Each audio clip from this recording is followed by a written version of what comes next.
और ये ऐतिहासिक क्षण डाक टिकट उनकी इस सिक्के के मुख्य भाग पर मधुमेह अशोक संघ का आधारशिला रखी गई। इन भवनों की लागत 483 करोड़ है। इन भवनों से ग्राम इंदौर वासियों को जुड़े देते हुए माननीय प्रधानमंत्री जी ये सौगात देते हुए लालवानी जी और इंदौर के मेयर श्री पुष्य भार्गव जी आप सभी को बहुत बहुत बधाई देती करता हूँ। यहाँ पर पटना एयरपोर्ट का वर्चुअल शुभारंभ और 83 करोड़ इन भवनों से ग्राम पंचायतों को न केवल एक प्रभावी कार्यक्रम मिलेगा बल्कि ये ग्राम विकास और सुशासन की एक सशक्त आधारशिला सिद्ध है। आज के इस अवसर पर जब अपने प्रदेश की तरफ से देखता हूँ तो आपने अपने इस शासनकाल के अंदर जो विकास के कारोबार का नया मुकाम हासिल किया, लेकिन विकास 2014 के बाद से 2025 तक विकास के मामले में भारत आज चौथी अर्थव्यवस्था बना है। ये हमारे लिए सौभाग्य की बात है। जोरदार अभिनंदन करें जापान को पीछे छोड़ते हुए भारत कहां पहुंचा है। लेकिन सुरक्षा के लिए भी उतनी सतर्कता के साथ हमारी बहन बेटियों के सुहाग की तरफ, सिंदूर की तरफ कोई देखे तो सुरक्षा में भी सतर्कता रखते हुए जिस प्रकार से आपने आतंकवादी और आतंकवादियों की सरकार को धूल चटाई, जोरदार अभिनंदन करें हमारे यशस्वी प्रधानमंत्री का। पूरा देश रोमांचित है। मातृशक्ति को प्रणाम करता हूं।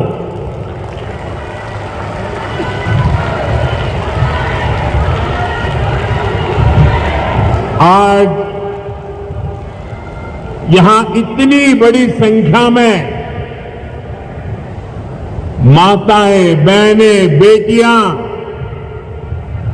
हमें आशीर्वाद देने आई हैं। मैं आप सभी बहनों के दर्शन पाकर धन्य हो गया हूं। आज लोकमाता देवी अहिल्याबाई होलकर जी की 300वीं जन्म जयंती। 140 करोड़ भारतीयों के लिए ये अवसर प्रेरणा का है। राष्ट्र निर्माण के लिए हो रहे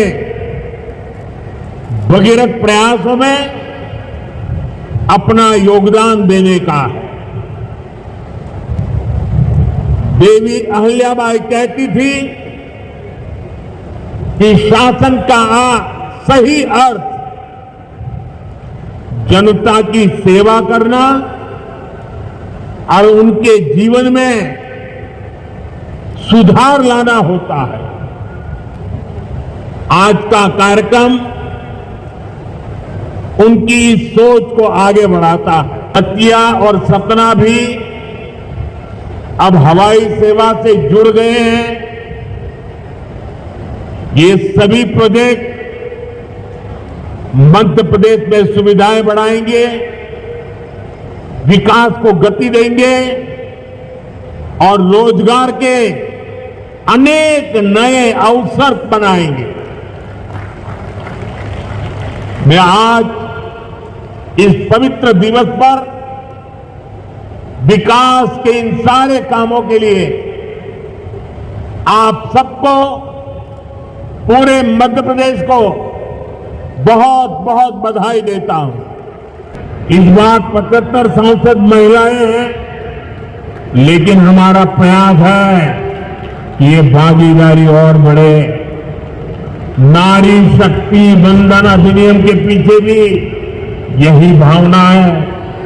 सालों तक इस कानून को रोका गया, लेकिन भाजपा सरकार बहनों बेटियों को हर स्तर पर, हर क्षेत्र में सशक्त कर रही है। राम भक्ति में रंगे हनुमान जी भी सिंदूर को ही धारण किए हुए हैं। शक्ति पूजा में हम सिंदूर का अर्पण करते हैं और यही सिंदूर अब भारत के शौर्य का प्रतीक बना है।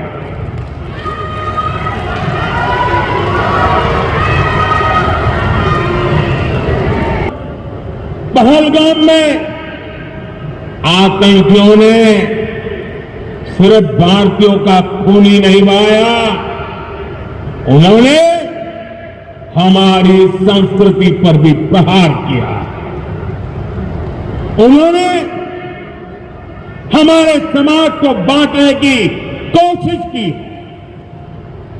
और सबसे बड़ी बात, आतंकवादियों ने भारत की नारी शक्ति को चुनौती दी है। ये चुनौती आतंकवादियों और उनके आकाओं के लिए काल बन गई है, काल। ऑपरेशन सिंदूर आतंकवादियों के खिलाफ भारत के इतिहास का सबसे बड़ा और सफल ऑपरेशन है,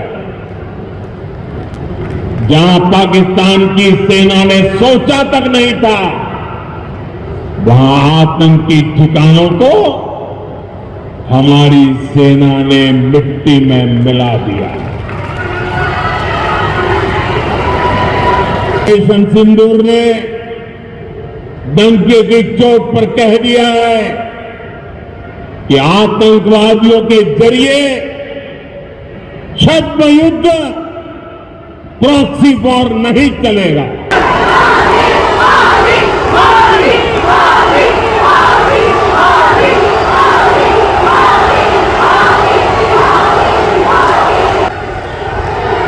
तो 40 करोड़ देशवासियों का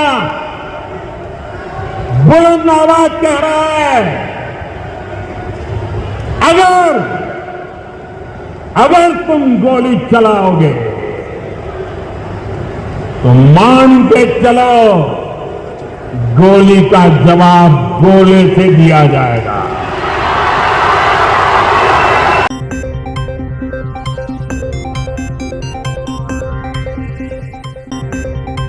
मैं दीप्ति शंकरराव भाके नागपुर महाराष्ट्र से आई हूँ यहाँ पे। आज किस प्रयोजन से आप यहाँ पर? मैं विश्व मांगल्य की तरफ से यहाँ पे रंगमंचन में आई हूँ। यहाँ पे नाट्य की प्रस्तुति थी और उनके माध्यम से हमें ये मौका मिला कि आज यहाँ पे प्रस्तुति दे पाए। क्या आपको लगता है वर्तमान में भारतीय नारी है, जिस तरह अहिल्या देवी का चरित्र था उसको आत्मसात करती है या फिर आगे कुछ आप डिफरेंट हो? अगर अहिल्या देवी माता का चरित्र अगर हर स्त्री, हर महिला अगर अपनाए तो ये देश बहुत आगे बढ़ सकता है। उन्होंने अपने बच्चे को तक सजा देने से नहीं कतराए थे। वो उन्होंने हाथी के पैरों के नीचे उनको सजा दे दी थी जब उन्होंने किसी की छेड़खानी की, कई गलत काम किए, अपने गुरुजी के इनमें बिच्छू डाल दिए या कुछ भी गलत किए, तो उनको सजा देने से इतना सा भी वो नहीं कतराई। अगर ऐसी महिला हर घर में आ जाए तो ये देश काफी तरक्की कर जाएगा। आपने अहिल्याबाई के गुणों में से कौन सा गुण अपनाया? सबसे पहले तो मैंने अपने बच्चे को स्ट्रिक्टली जो सही है और क्या गलत है इसमें इतना सा भी प्रेम आड़े ना आते हुए सजा के वक्त सजा देना सीख लिया मैंने। आज की लड़कियां और महिलाएं जो इंस्टाग्राम पर रील बनाती हैं जिनमें से कई अश्लील भी होती है, क्या कहना चाहेंगी आप? इसके लिए मैं कोई समर्थन नहीं देती क्योंकि मैं खुद इसके खिलाफ हूँ। प्रधानमंत्री जी आए, कैसा अनुभव रहा उनके सामने? बहुत अच्छा, बहुत ही अच्छा अनुभव रहा और उन्होंने जिस तरीके से महिलाओं के पीछे खड़े रहने की बात की है वो हमारे लिए बहुत ही मायने रखते हैं।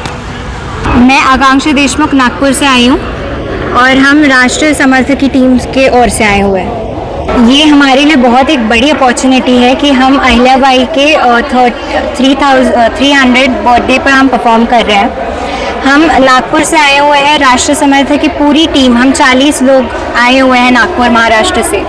ये हमारे लिए बहुत गर्व की बात है कि अहिल्याबाई का जो पूरा जीवन चरित्र है वो हम दर्शकों तक पहुंचा रहे हैं। जैसे उन्होंने बाकी जितनी भी रानियां हैं बाकी देश की, उन्होंने जितना काम नहीं किया उतना उन्होंने 30 वर्ष में किया है। केवल जितने भी मंदिर बनाए हुए हैं तो उनका पूरा जो चरित्र है वो लोगों तक पहुंचाना ये हमें बहुत अच्छा लग रहा है। नमस्कार, मैं डॉक्टर प्रज्ञा शर्मा, मैं कॉलेज में प्रिंसिपल हूँ और कई सालों से मैं मोदी जी को अपना आइडियल मानती हूँ क्योंकि उन्होंने इस देश के लिए, हमारी संस्कृति के लिए जो भी किया है वो सब केवल मोदी जी ही कर सकते थे। तो उनके जो कार्य हैं वो इस लायक हैं कि ये पूरा देश उनको प्यार करे।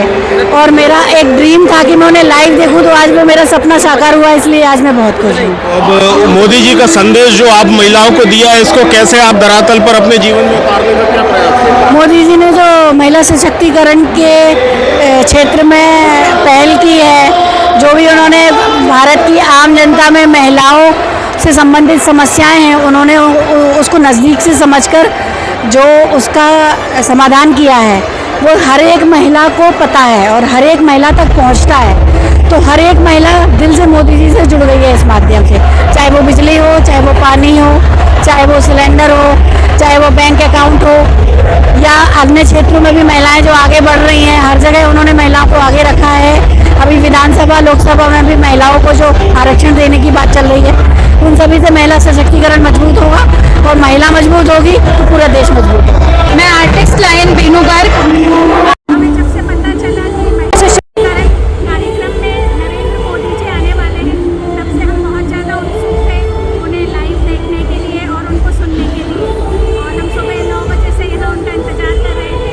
12 बजे इंतजार की घड़ियाँ खत्म हुई, महामहिम आए और उन्होंने महिला सशक्तिकरण को बढ़ावा दिया है पूरे प्रदेश में। उनका जो भाषण था वो पूरी तरह से महिला सशक्तिकरण को समर्पित था, और बहुत सारी योजनाएं सौंपी है उन्होंने। इंदौर मेट्रो का भी उद्घाटन किया और लोकमाता अहिल्या देवी टिकट और सिक्के भी जारी किए। देवी अहिल्याबाई की आज 300वीं जन्म जयंती है। आप बतौर महिला अपने जीवन में किस तरह से ये गुड गवर्नेंस को उतारेंगी जो प्रधानमंत्री मोदी जी ने इसकी बात करी? अहिल्या देवी करीब 300 साल पहले शासन में थी, तब का जमाना अलग था, लेकिन उसके बाद भी उन्होंने मतलब महिलाओं के स्वरोजगार को बढ़ावा दिया। और हम तो नए जमाने की महिलाएं हैं, तो हम हाईटेक महिलाएं हैं। और मैं बस यही कहना चाहूँगी कि एक आत्मनिर्भर महिला ही सशक्त हो सकती है। मेरे पीछे आप जो देख रहे हैं ये वही मंच है जहां से प्रधानमंत्री श्री नरेंद्र मोदी जी ने आज मध्य प्रदेश की 2 लाख से ज़्यादा बहनों को संबोधित किया। देवी अहिल्याबाई की 300वीं जन्म जयंती के उपलक्ष्य में इंदौर मेट्रो का उद्घाटन भी प्रधानमंत्री द्वारा किया गया। साथ ही साथ दतिया और सतना एयरपोर्ट की सौगात भी प्रधानमंत्री जी द्वारा मध्य प्रदेश वासियों को दी गई। जब हमने मध्य प्रदेश की बहनों से बात की तो उन्होंने कहा कि यह हमारे जीवन का एक अमूल्य क्षण है कि प्रधानमंत्री जी का हमने साक्षात दर्शन किया और प्रधानमंत्री जी ने हमारे साथ संवाद भी किया। इस मंच के पीछे ही मध्य प्रदेश की महिलाएं अपनी कलाकृतियों को लेकर आई हैं, जिनमें से कुछ ने मध्य प्रदेश के ओर से प्रधानमंत्री श्री नरेंद्र मोदी जी को मध्य प्रदेश की अनुपम कलाकृतियां भेंट भी की। प्रधानमंत्री श्री नरेंद्र मोदी ने कहा कि मध्य प्रदेश के विकास की यह रफ्तार और आगे बढ़ेगी व वे नारी शक्ति को आगे भी और भी नई तरह की सौगातें केंद्र सरकार देती रहेगी, जो कि नारी शक्ति के उत्थान में एक महत्वपूर्ण कदम साबित होगा। आप देख रहे थे द राष्ट्र। धन्यवाद।